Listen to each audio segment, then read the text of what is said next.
So should be really good. Like I said, um, I think it's always good to get alternate perspectives, especially on learning DAX, because it's not the earliest or it's not the easiest thing to learn.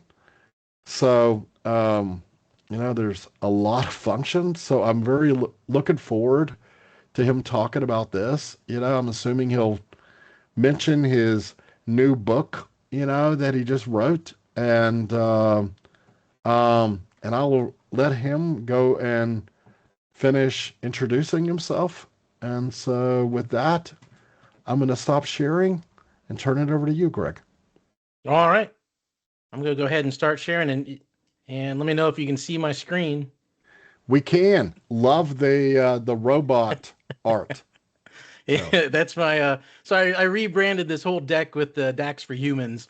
When I the original one that I did actually was for Enterprise DNA Summit, is the first time I ever did a DAX counterculture presentation, and that's actually what led to this book eventually, right? That's what led to Brian Julius coining the term no calculate approach, and we've had a lot of discussions with Brian Julius, and all those discussions kind of played into this book because it kind of the book kind of was like the Bible for the no calculate approach and the using offsets and everything else, right? So it was something that Brian Julius and I talked quite a bit about before I decided to actually write this thing.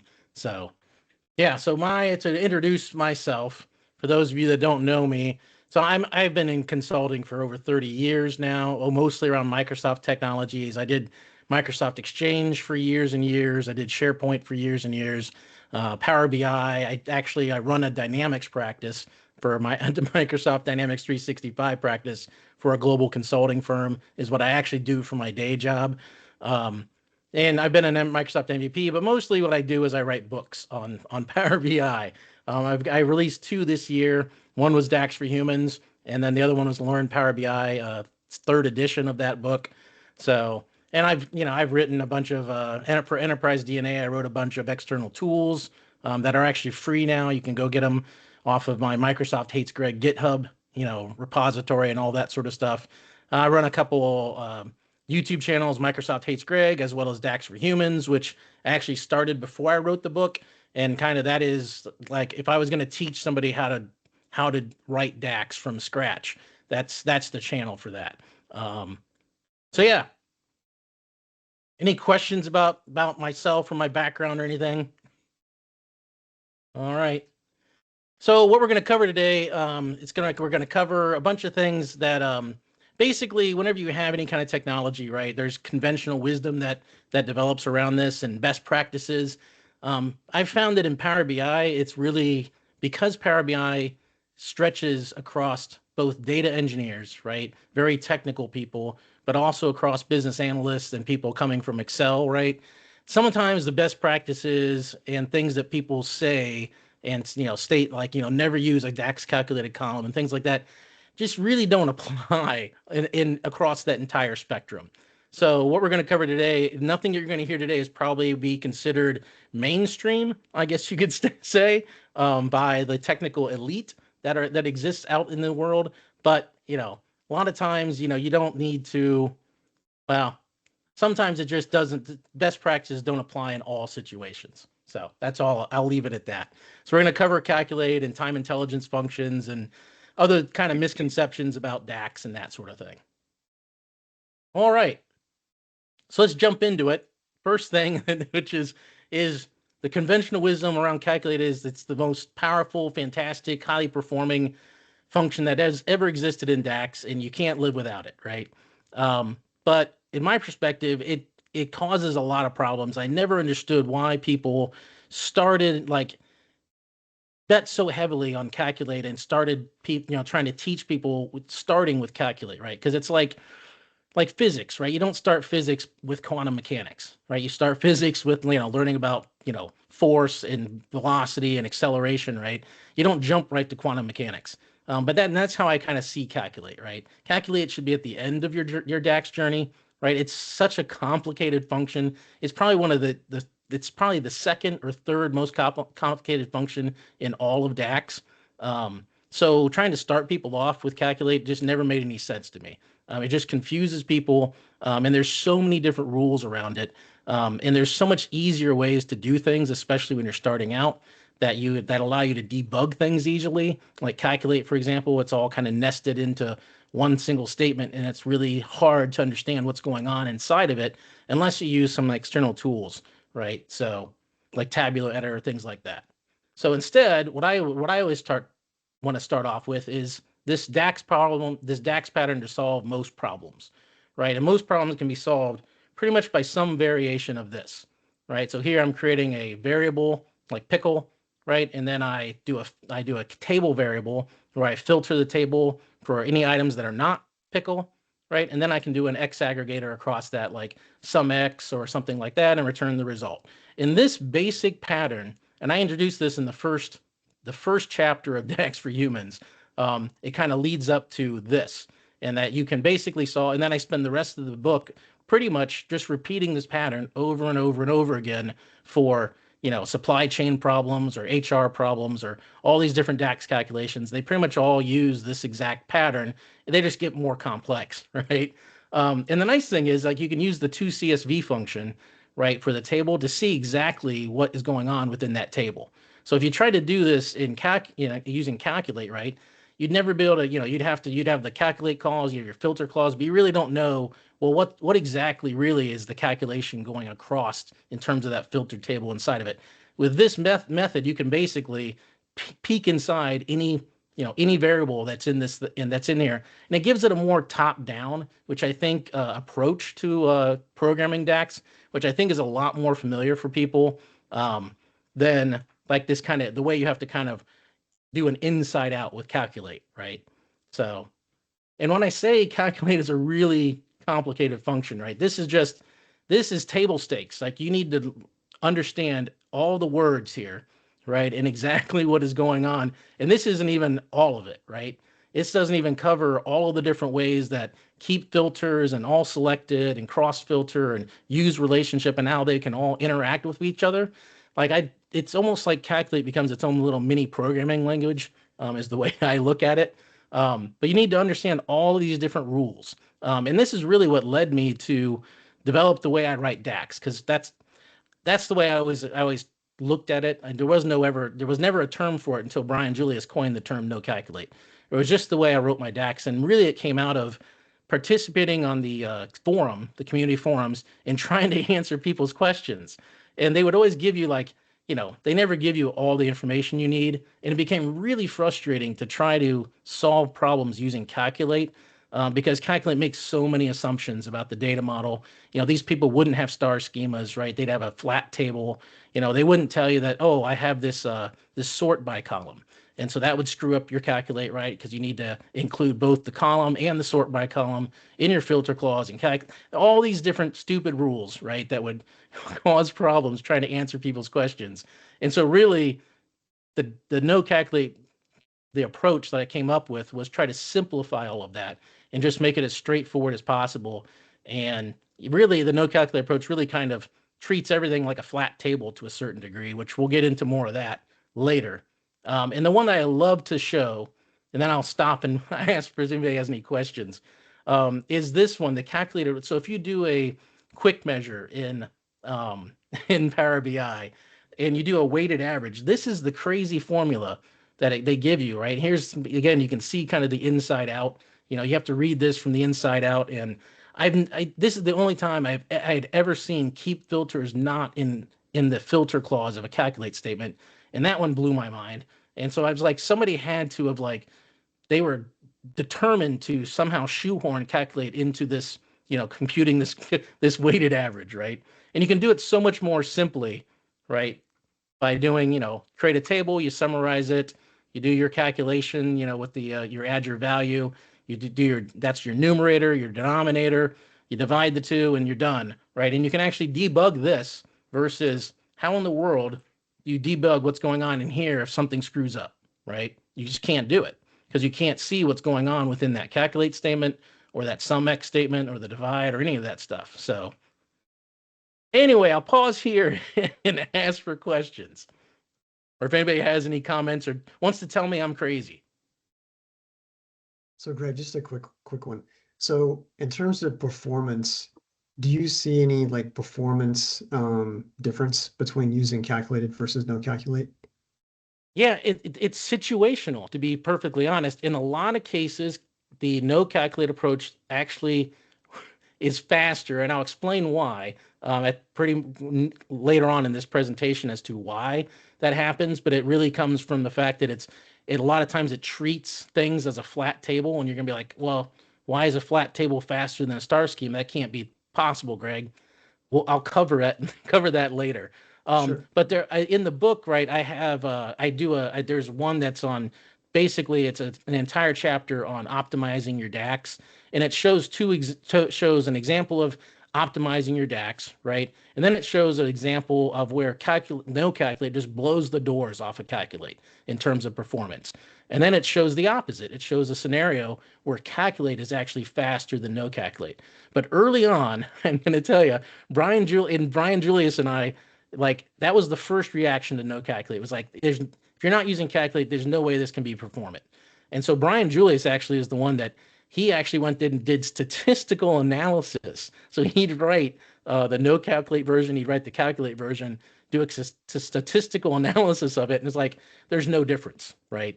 Is the way he would come back at it. Yep. Then early on, right, people were like, "Oh, you're using an X aggregator, Greg. That's the slowest thing you can possibly do." And it's like, no, that's actually sum is just sugar syntax for sum X, so it's the same performance, right? But so it really, I don't know. Early on, there was a ton of um, pushback against this approach, and so I would have to say that we spent years like proving out that the no calculate approach is just as fast, if not faster, in most circumstances than using calculate. Gotcha. Good to know. Yeah, there was somebody that asked the exact same question at the same time or in the chat, but it looks like you covered it. So thank you. Yep.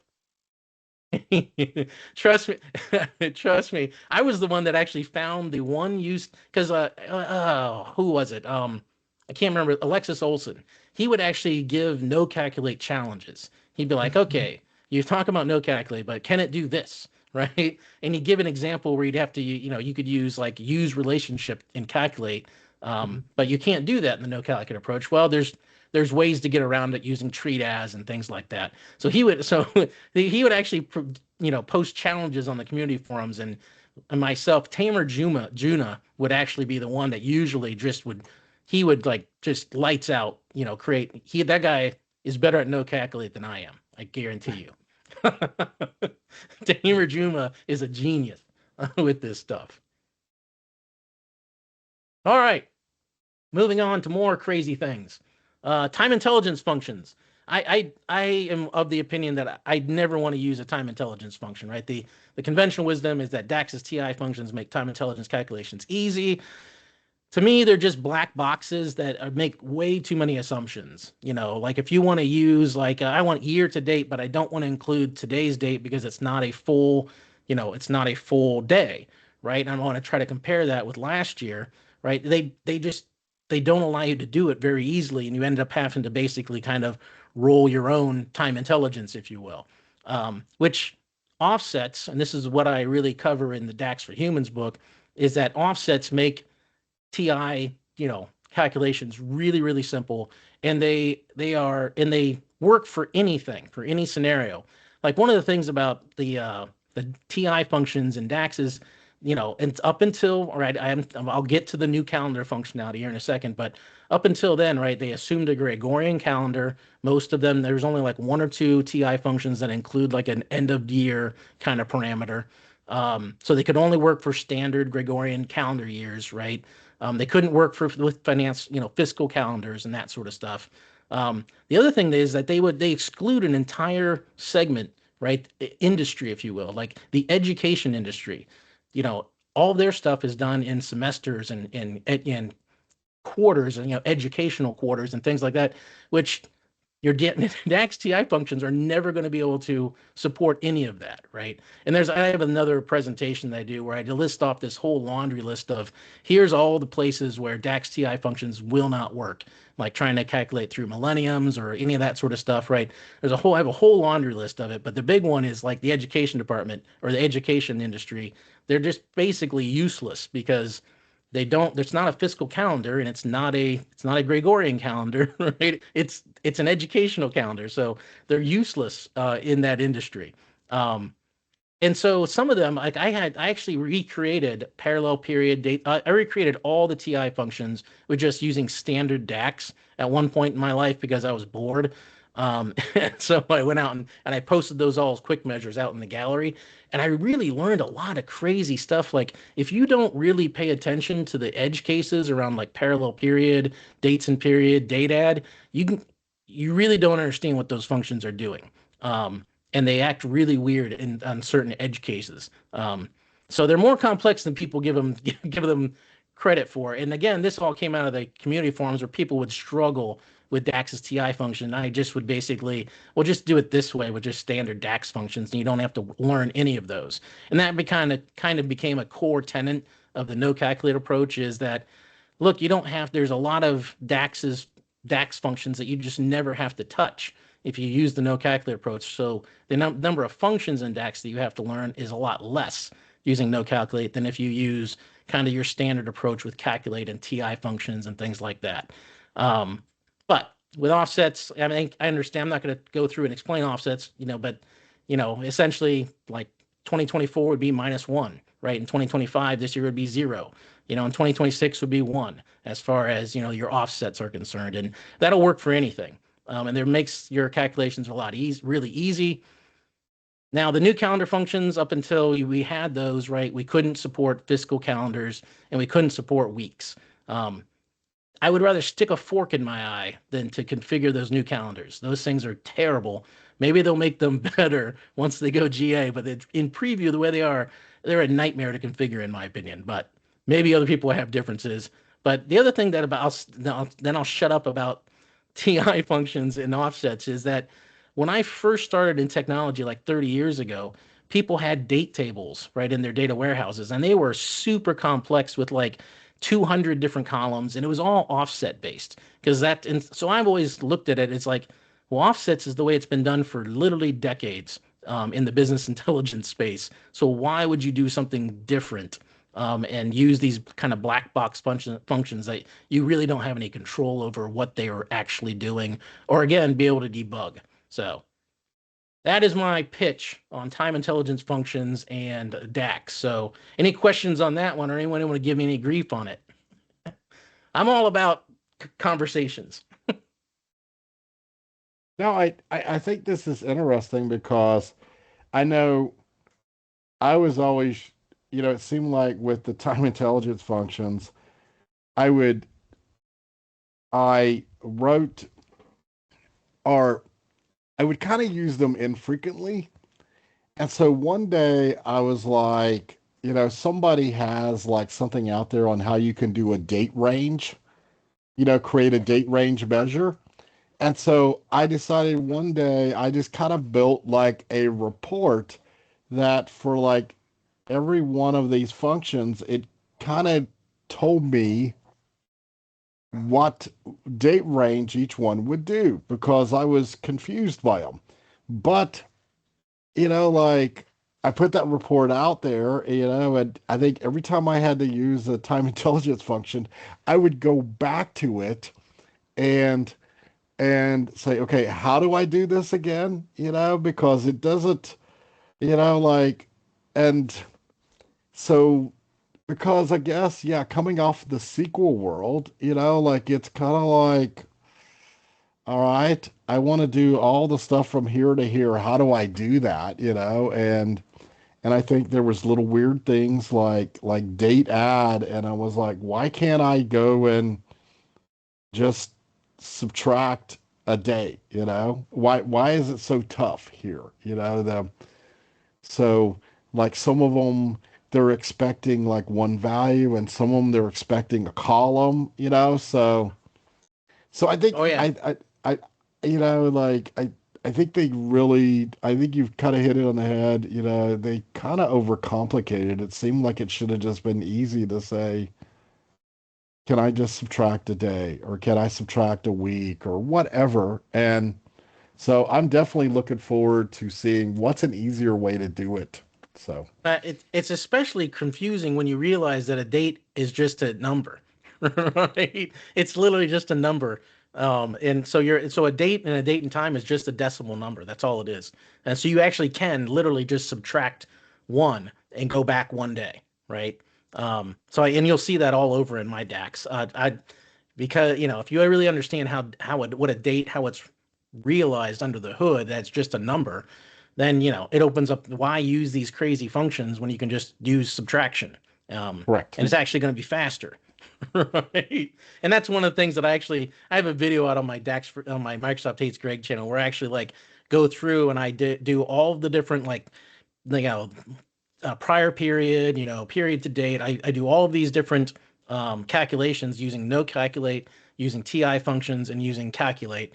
And I show that it's actually the no calculate version is actually faster overall when you do all those different calculations. So Very good. fun stuff. I look forward to watching that video. So, All right, we'll move on. So let's see. Conventional wisdom. There's no looping in DAX. So yes, there is. So you can actually use tables to do loops. So here's an example of a for loop. So n equals 5, sum equals 0. You can do a loop table. You do a generate series from 1 to 5, right? And then you do an add columns, and you can just keep summing up the values, right? So you can literally create a for loop more or less. You can emulate a for loop in DAX, and you can emulate a while loop in DAX as well. So, and again, you use your tables to do that. For example, with a while loop, right, you're supposed to kick out after a certain amount of time, after a certain value is reached.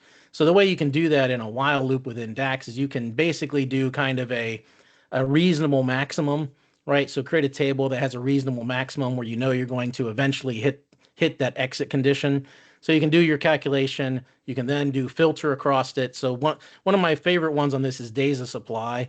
So in terms of, these are all in the book as well, the loops and all of that, and we use them in practical scenarios. So how many days of supply do I have, right? So I can take a look at what's in my warehouse. I can compare it with my orders that are coming in, and I can calculate where my supply is going to run out because, for example, my inventory is going to go to, if I subtract, the orders from my inventory, eventually it's going to reach 0 and go negative, and that's my exit condition to my while loop. So you can do looping in DAX, just not the way that you would normally do it in a normal programming language. But this was actually pretty. Go ahead. yeah. I was just going to say, I noticed you used the earlier function. Are you going to cover that later? If so, I'll ask the question then. Yep. So, Yep. I will. cool. I will definitely cover earlier. Cool. Very good. Let's see. In fact, so here's coming out of when I figured out how to do looping in DAX. That's when I figured out how to do the conventional wisdom is you can't have a DAX index. And I saw this all over for years and years that you cannot, there's no way to create a DAX index. DAX can't preserve sort order, all these things. Then when I figured out how to do a for loop, I figured out how to do a DAX index. So you can actually do it. So and again, you use the generate series from 1 to a number, right? And you can use concatenate X. Now Brian Julius always gives me grief for what he calls it. I torture the path functions in DAX. But what you can do is essentially for example, you can take some column, right? You can use concatenate X to then put a pipe character in between that text in that column.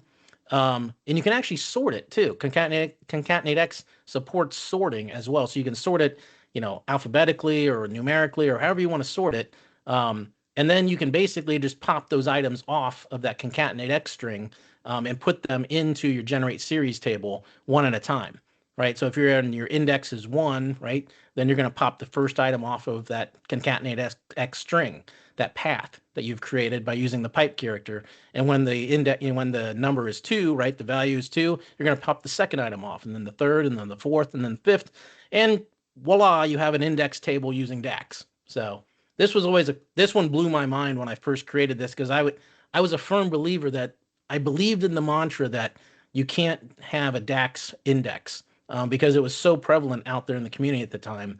And then I hit upon this idea, and I was like, wow, this is really cool.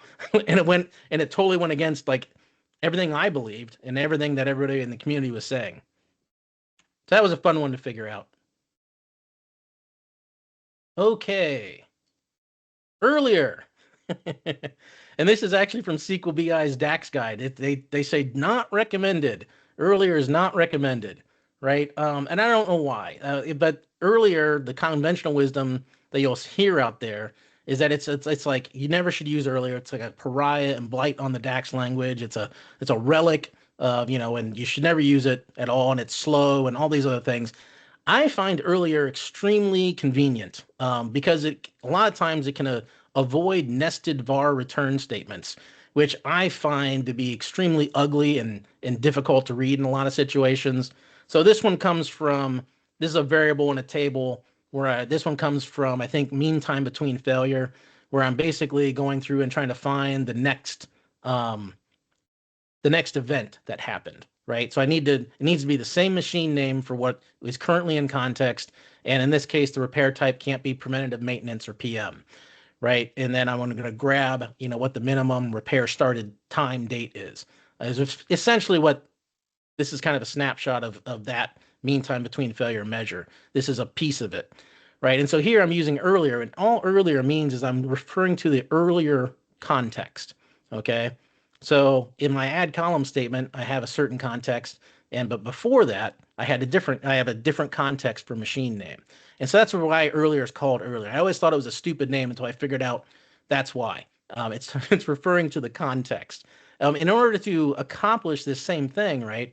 If you didn't have earlier, you would have to do a var of your machine name, get your max machine name, right, and then do a return statement where you use that var, right? And it creates this nested var return, really is what it does, which I think is really kind of nasty. And I know a lot of people that just they will never use, they don't like var returns. And I've even heard some people like, I've never gotten a nested var return to work properly, so I don't want to use it. But it just makes it a little messier.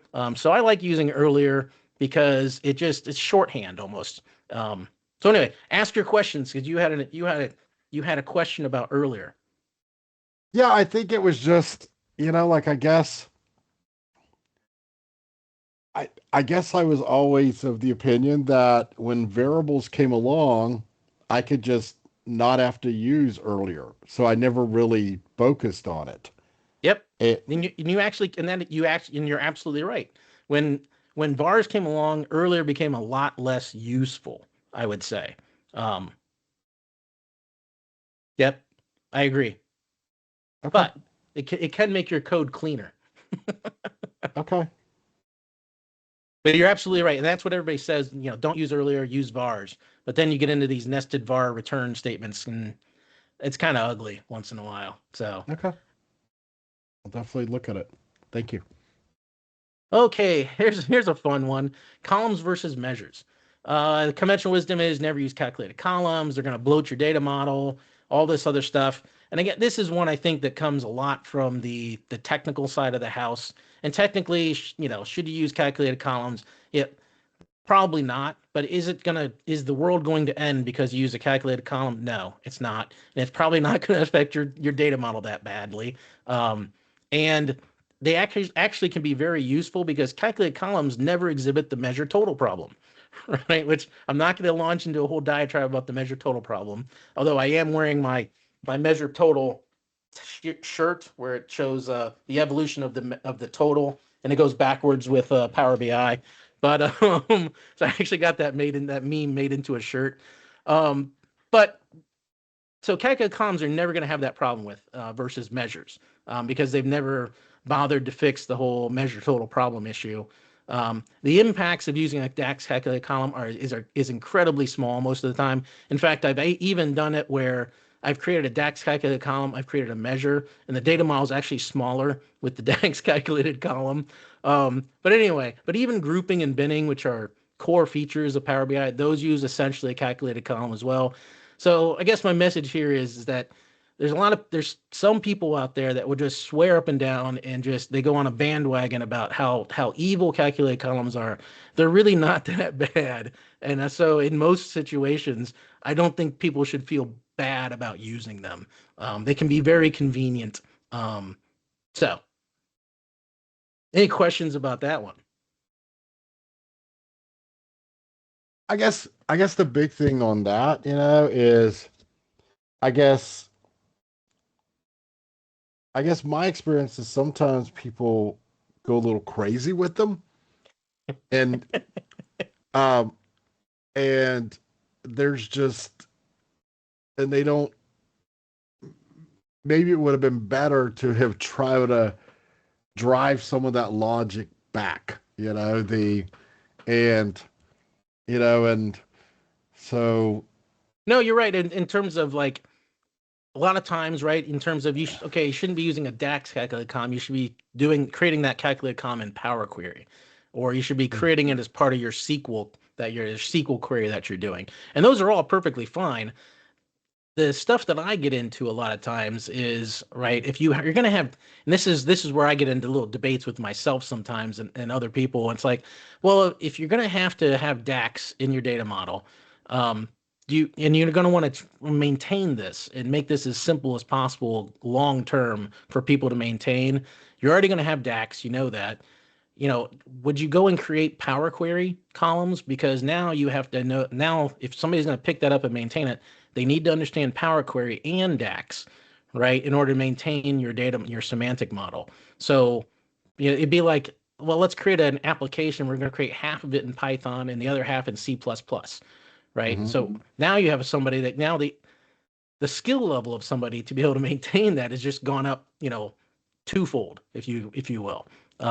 And so I wonder about some of that stuff sometimes, and I don't feel strongly one way or another about this particular topic, but those are the kind of things I think about it a lot is around maintainability and stuff like that. That's fair. All right, moving right along, values. Conventional wisdom is, and I see a lot of this, especially in old school DAX and a lot of SQL BI stuff, values, and it drives me nuts. Because my opinion on this is that anything values can do, like distinct can do better. Because values has this really nasty habit of returning this blank row, which 99 times out of 100 you do not want. And distinct does not do that. But they both basically do the same thing, except that values will return a blank row if there is the referential integrity between two tables is not 100% accurate, versus distinct won't do that. So I tend to use, when I write my DAX code, I use distinct, and I never use values. I've never, not in any of my code. Some of my old code I used values because I learned it from SQL BI, and then I'm like, no, this is terrible, and decided to use distinct instead. So that one's pretty straightforward.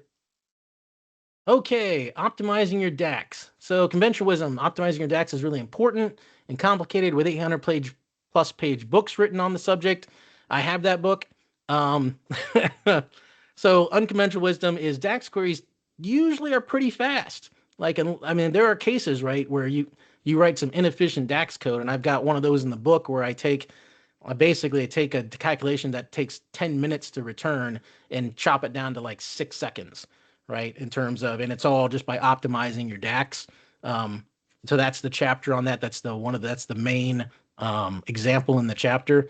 But that chapter basically in 25 pages teaches you probably 95% of what you need to know to optimize your DAX. It's really pretty straightforward in terms of, and repeatable in terms of things that you can do. And that chapter has a very practical implementation about, hey, you refine your logic structures and you use switch versus nested ifs, and even nested filters perform better than switch true statements, right? Value and values are used in the original, and this is a real world example that somebody posted on the community forums that basically just modified it a bit. They were using like value and values and just wrapping things unnecessarily. I see a lot of that with calculate too. People are like, calculate sum of this column. It's like, that's not doing any, like there are cases when you need to do that, but most, like 99% of the time, it's just a waste of time that you're in. there's no reason for you to wrap that calculator around it or wrap a value statement around it. So, and then the other one that a lot of people don't like when I tell them this and I show them this as examples is if you put all your code in a single measure, it performs better than having your DAX spread across multiple measures. And this was even more the case before they came out with Measure Fusion. Like before Measure Fusion, it was a stark difference. Now it's more like it speeds it up by like 10% if you collapse all your DAX into one single measure. And I just have a problem with me personally. I hate taking over somebody's report where it's like they've nested 12 different measures all to get to one thing. It's just a nightmare to troubleshoot and debug what's going on. So I hate it. That's just a personal hang up of mine. But and this is something I'm covering a lot on my channel right now with Microsoft Hates Greg channel, is report optimization at the visual layer. Like I've got some example videos on there where I can 10x the speed of which a report loads just by optimizing the visual layer versus the DAX involved. So it's a matter of choosing the right visuals, not using expensive features of some of those visuals, things like that. So I've been doing a lot of, and I'm going to continue to do a lot of that kind of optimization because I think it's a very unexplored topic within the Power BI community, is how you can optimize that stuff. And that's where I came up with this, which was the fastest visual in Power BI.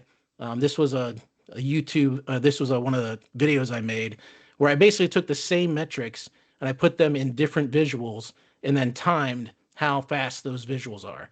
And that's where I came up with that the new card visual, right? That the new card visual was dog slow. So it was like the third slowest visual in all of DAX. And the interesting part about this, so you could literally have 15 cards on, I even proved this out in the video and showed this. I had 15 cards on a page of the old card visual. And then I created one new card visual with just one measure, the measures in it. And I had to get to 16, like it was still faster with 15 of the old card visuals on the page versus the one new card visual. And you had to go to 16 before the new card visual became actually faster. Now, and that's huge because you have to realize that each individual visual is rendered sequentially, okay? Serially. They're not rendered in parallel. They're rendered serially. So you had to, so it was basically 15 times slower than the old card visual. Now, they they fixed that somewhat. Now it's only like 6 card visuals that, before, the new card visual is faster. So they really chopped it down tremendously and sped it up when they went to GA. But as we were talking about before this presentation, they screwed up, the rendering. So they completely redid the rendering engine between preview and GA, and that sped it up tremendously. But then they screwed up people's card visuals that were using it, which go back to my mantra of never use preview features, right? And I know that's difficult, and people give me a lot of flack for it, but I hold on to that belief that you should just preview features are beta code. They're not supported, right? Microsoft, if something goes wrong and screws up an answer or something like that, Microsoft's not going to support it, right? And they can change it or kill the feature like at any time and just not tell anybody. And I think the new card visual, hopefully, maybe people have learned their lesson after the new card visual of don't use preview features. But again, you guys can tell me I'm crazy. How about you guys? I mean, does anybody out there have a different opinion? Like, oh no, like you should always use preview features, because it takes 3 years for that feature to come out. So, I'm not going to not use it in those 3 years. I totally understand that. So Daniel had a question, and I had something also. So, Daniel, do you want to go ahead and read your question, or it's in the chat? Oh yeah, I see it. Does performance rendering suffer the more visuals you have on one page? Yes, to a certain degree. Although your actual choice of visuals matters as well. Like some visuals are just slower than others. Like again, I could have 15 of these card visuals on a page before the new card visual. One new card visual is actually, is still slower. So it's not always the number of visuals you have on the page, but what visuals you're actually using, right? Like like if you have Like you could have two bubble maps on a page, and that would still be faster potentially than one filled map, right? But yes, the number of the visuals on a page does have an impact on things, and you want to try to minimize that as much as possible because again, the rendering engine for visuals on a page, it renders those things sequentially, right? So this visual has to render first, and then this next visual can finish rendering, then the next visual, then the next visual, then the next. And that's what really slows it all down because it's basically single threaded when it's rendering those visuals on a page. And you can see that in the performance analyzer. So you run the performance analyzer and you'll see that your visuals will come back, right, in a certain sequence. And it's always growing in terms of how, the next visual is always, when it renders, it's always um, slower than the visual before it, I guess you could say. And then this is go ahead. I back on that previous one, I did have a question on it. Yeah. So the numbers you have on the page here, this is after they GA'd the new card, right? No, nope, nope. So I have to go back and change this. And Okay. and I have to come back and because I did this while it was still in preview. But I've been too lazy to go back and retest it and come up with what this actual number is and where it falls. But it doesn't fall down here anymore. Okay. What is the significance of the multiplier? So I basically use the card as like the baseline. Um, And so the interesting thing is like key influencers and QA, which QA is dead now. I guess they're killing it. But Right. the key influencers, once it's rendered on a page, if you hit refresh on the page, it doesn't actually re-render that visual. So I actually, in the video, I go through and do and show my testing methodology for all of this. So the multiplier is just in relation to a card visual, which I consider the fastest, right? Because we're kind of ignoring these two because they're weird. This is just, this is 26.67 seconds. So that's a third slower than the card visual. Oh, now I understand. Okay, very Yep. good. Yep, that's all the multiplier is. Cool. Thank you. Oh, one last question. When you were doing the testing, is there any, and you said there's a sequence that they render, um, can you, is there anything you can do to influence that sequence? Is it first one that you put on the page renders first? Like I'm just, like, in case someone were to go and say, look, like all this other stuff is nice eye candy, but I need this to render fastest. Can I control that aside from choosing the visual? I haven't found a way to do that Okay. currently. I don't know. All right. It all depends on because each one of those visuals is making DAX queries behind the scenes. So how long does that DAX query take? Right? Is it conflicting with another visual that's trying to make a similar DAX query? So they're trying to access the same table. So there's locking that goes on. I don't know of any way to predict that Okay. other than Fair enough. probably your faster visuals are going to render first. Okay. That's it. All righty. That's a Very good question, though. I'd love to find I'd love to find a way to influence that. Like if you Yes. could actually mark like, hey, this visual has priority, that'd be a great feature, I think. Yeah. Well, but it would be in preview for a while. So, Don't get me started, man. all right. Sounds good. Thank you. All right, so here's the like you can I go into a lot of detail in the videos, but if you really just want to know some of the basics, right? Like everything static should be a single image that's like a background of your report. That has like I used my Life in Europe report, which I submitted for that contest that they were running. I created that, and then I use that to optimize it, and that's where I come up with like I got this page to render like 10 times faster. So I consolidated a bunch of images and other static kind of information that was on this page. And I just created it. I literally just took a screenshot and used it as the background for my report as far as the static pieces of it. And again, because right, each of those images and each of those visuals that's on the page render sequentially. Now I can put it into all of that stuff into effectively one single visual, right, as a background of the report, and poof, it really speeds things up.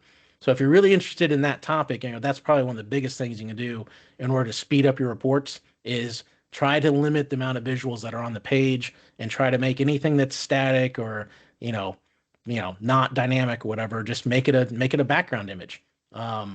So like things like on like spark lines really slow tables down. Table size, if it's bigger than a smaller table and that sort of stuff, that can do it. The neb is twice as fast as R and 7 times faster than Python, right? So if you're going to go the kind of the custom code visual route, the neb is fantastic, and Python is dog slow. So anyway, there's like, here's where I get into the break even between the original card and the new card is 15 measures. Right now it's 6 or so. This one is kind of interesting. Azure 3D column and heat maps are twice as fast as Azure bubble maps and 4 times faster than Azure filled maps. And I don't know why, but I tested out like Azure 3D column and heat maps, and they were like blazingly fast compared to an Azure filled map. And I did a lot of testing around like ArcGIS bubble map is faster than Azure bubble map. Like the third-party maps are still faster than Azure bubble map and filled maps. So, and then the original bubble and filled maps are 2 to 4 times as fast as Azure bubble and filled maps. Unfortunately, they're going away, but maybe, well, it's already GA'd, but maybe one of these days they'll revisit the rendering engine for those things and try to make them faster, but then they'll probably screw up everybody's visuals if they do that. I don't know. So those are kind of the basics, but I go into a lot more detail on my YouTube channel about how to optimize the visual layer of your report. And I'm still doing experiments around it. And everything that I do around those tests is actually available. I have links in the descriptions on the videos where you can just go and grab the stuff and like recreate everything that I do and prove to yourself whether I'm, correct or not correct. Very good. Oh, I all think right. you had a question Okay. from Kristen. Kristen asks, what seems to be the most common DAX culprit that causes slow performance? That's a good question. Um, the lo It's bad filtering logic, usually is what I've seen. Like people like create inefficient so for example, if you're going to filter something, like you can actually have the exact same filters on a table, let's say. And let's say it's complex in terms of like an and and an and and an and. What you want to do is you want to try, it depends on the situation, but we'll come up with a simple example where you want to have your filters that filter out the most rows first, right? And that makes sense, right? So if you're going to have multiple filters on a table, put the one first. And this is where I get into with the DAX optimization and DAX for humans. And the example I actually show this, right? Where it's like, oh, they had this filter here first, and then they did this filter. Well, the faster you can whittle down those rows and less memory you use, and that it's going to make all the subsequent steps much faster. So that's probably the single biggest culprit that I see out there in terms of slowing people's DAX down, is that they're inefficiently filtering their tables when they're doing complex filtering logic.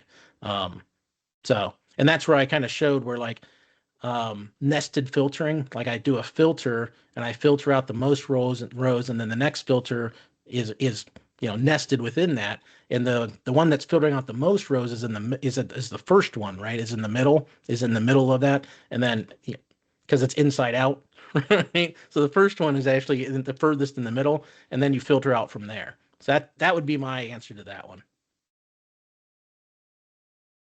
Thank you.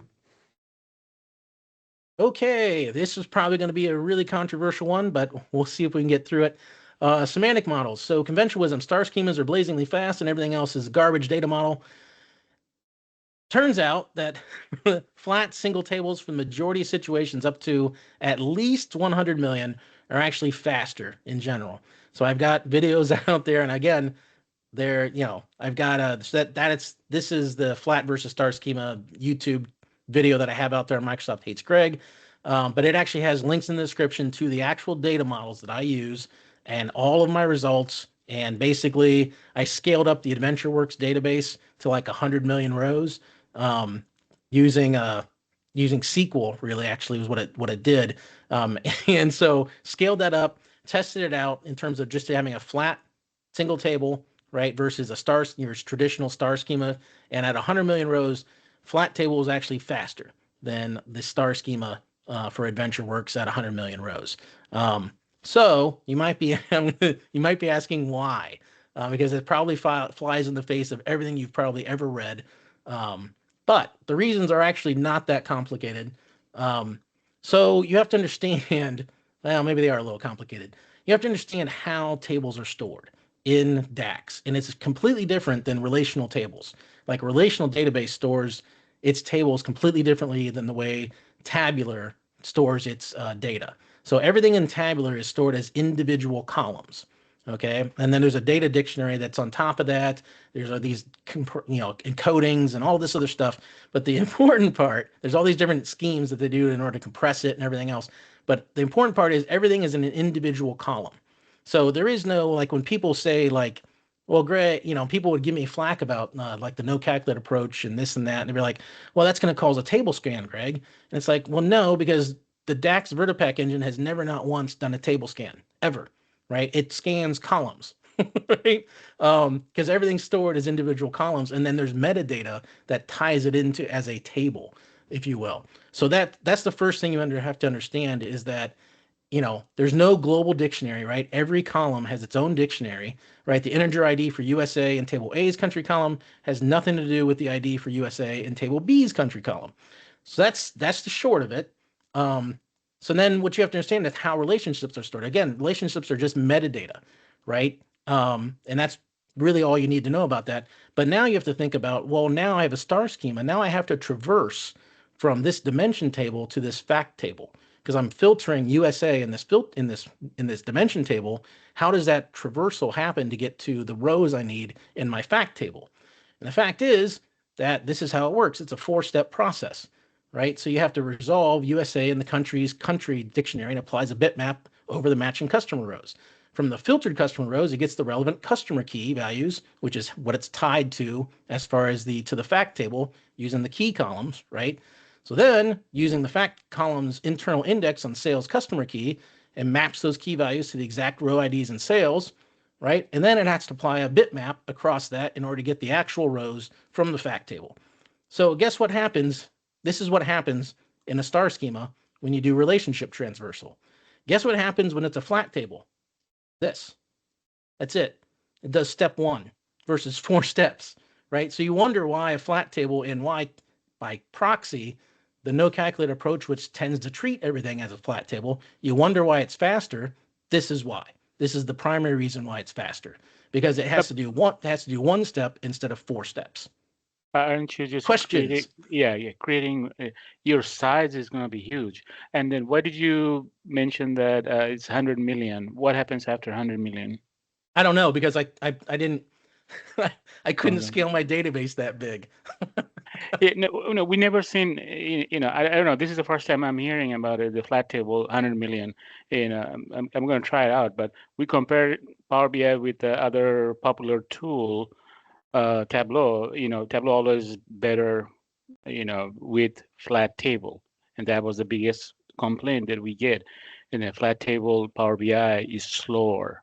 I never. This is the first time I'm hearing this. So yeah.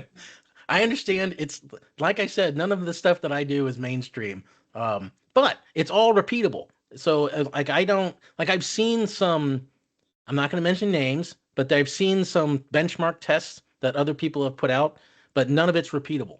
And they even complain like, well, everything should be repeatable. Then why don't you make it repeatable? Right. So that is the reason I actually went down this rabbit hole was because I read this benchmark test. And it wasn't repeatable. So I'm like, well, I'll create it myself.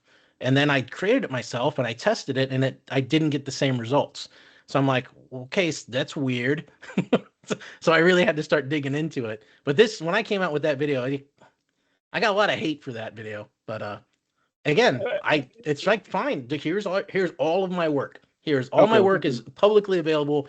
Go do it and prove me wrong. I'm all about it. Yeah, we have seen flat table with Copilot. It gives us better, faster results with a flat table or flat structure versus with the relationship. Even though Microsoft mentions that star schema is the way to go, even with Copilot.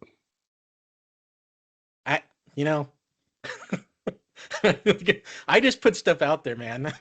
It's like I don't claim that it's right or that it's correct or anything else. It's just these are my results. So, and then this, this is pretty much the reason why that I at least that I found. All right. It's logical reason. That's good, but yeah, but this is the first time. Okay. Give it a try, man. So why flat tables are often faster, void relationship transversals, segment pruning can be more. This gets into a lot more stuff, but in short, right, the query pipeline is incredibly fast at scanning compressed columns, but filter propagation across relationships introduces real work. So this is what I found. All right, one more, and then I'll let you guys go. So user-defined functions, I know this caused a lot of they're game-changing, and everyone wants to use the word game-changing for user-defined functions. I think they're interesting. I don't think a lot of people are going to use them. I kind of use I did a survey on like how many people use calculation groups because I use that as kind of a proxy for UDFs. Like if you're technical enough, you're going to use calculation groups, then I kind of put UDFs in that category. There's a lot of, and I know they're preview features, so they're lacking, in my opinion, a lot of enterprise type stuff. Like, there's no central repository. If you put out a semantic model with UDFs and you connect to it, you don't actually see the UDFs, at least the last time I checked. They're actually there. You can actually call the UDFs within your DAX measures, but they don't show up in like the semantic model view. They don't show up in your over on the right hand side when you're looking at your semantic model. You can't actually see what UDFs are there. I'm sure they'll fix that once it goes to GA. I thought maybe I could get around the recursion issue. I've been battling the recursion issue for 10 years in Power BI, trying to figure out how to do DAX recursion, and failed yet again. So that was sad. But they can return tables, which is one of those things and you can pass in column references and that. So that's pretty cool. But I do a whole deep dive. I got a video out on my Microsoft Hates Greg channel.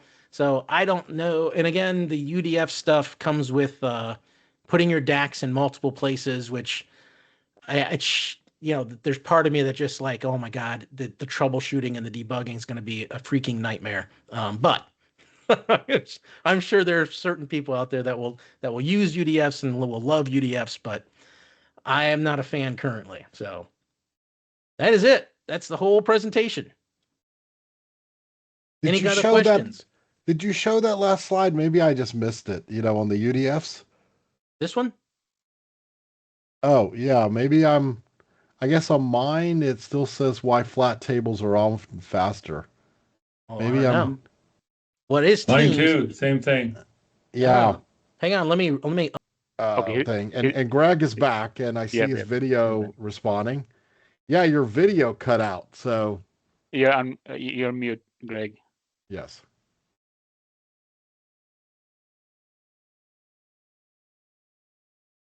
All right. Greg is back. And we see yours. Go ahead. You can see my screen now. I mean, my team's just completely crashed. So yeah. Well, it's mine was freaking a little bit out, so it just maybe not the night for Teams. Yeah, it was Teams informing me that my presentation ran too long. Yeah, happens to all of us. This is the user-defined function, the slide that I was showing. So. Okay, cool. All right, now I'll stop sharing, and you guys can continue on with your meeting. Okay. Does everybody have questions? I do have. Anybody have any further questions for Greg? So I'll just say this, Greg. I got to rethink some things, Sajad and I were talking when you were out, and we've been, we've told people so many times, you need a star schema, and so, now I almost think that sometimes maybe it has to do with, that people, they don't build build good models, whether they have a flat table or a star schema or anything. They just build kind of a big mess, right? And um, like, and I guess Sajad, like I see people who don't really have a flat table or a star schema. They just throw a whole bunch of tables in their model, and then they start trying to build relationships, and they bidirectional everything, and like it's just a mess of spaghetti. So I don't I can't say they're doing either. Um, Yeah. Yeah, and you're not going to yeah. go. I don't think you're going to go wrong with a star schema, right? I think it's a good discipline and habit. Um, but it was one of those things that surprised me when I actually tried to replicate what was, the benchmark test between a flat table and a star schema, and I can't. And maybe in the past, right, it was faster. But then there's been model improvements and blah blah blah. Things change over time in 10 years, Mhm. right? Where now it's not as big of a difference, or maybe now it's kind of flip flopped a little bit. I don't know. But it was really surprising when I did it, and I got a lot of hate for it when I posted that video out. But again, it's like, okay, then show me the benchmark. You do your own benchmark, right? And then you prove me wrong, and that's how science works, right? Yes. Easy, Yeah, remember? Yes. Go ahead. yeah, here it is. So yeah, here's the Amazon page. So originally self-published this through Kindle Direct Print, because I normally my publisher is Packed. That's what I published all my other books on. I originally published this through Kindle Direct Print because for reasons, um, and so but now it's under Packed again because if the Kindle Direct Print doesn't do India or Pakistan or a bunch of these other markets. So it's through Pack now, and it's a cool book. It's the coolest DAX book you'll read. It's got all these kind of pictures in it for each chapter that are off of Amazing Stories covers. So it's full color. All the DAX is in full color, right? Which I think is the first DAX book that I know of that actually has all the color coding correct as it appears in desktop. And that was a real pain to do. I'm going to tell you because that feature was in preview while I was writing the book, and sometimes it didn't work. And so it was a nightmare to get that done. But anyway, this was definitely a labor of love putting this book together, and I had a lot of fun with it. And thanks for anybody like Matt for supporting me on Patreon. That's you know you're the reason why I had money to be able to contract with a Fiverr guy and get a cool ass cover with the book. So Yeah. there you It go.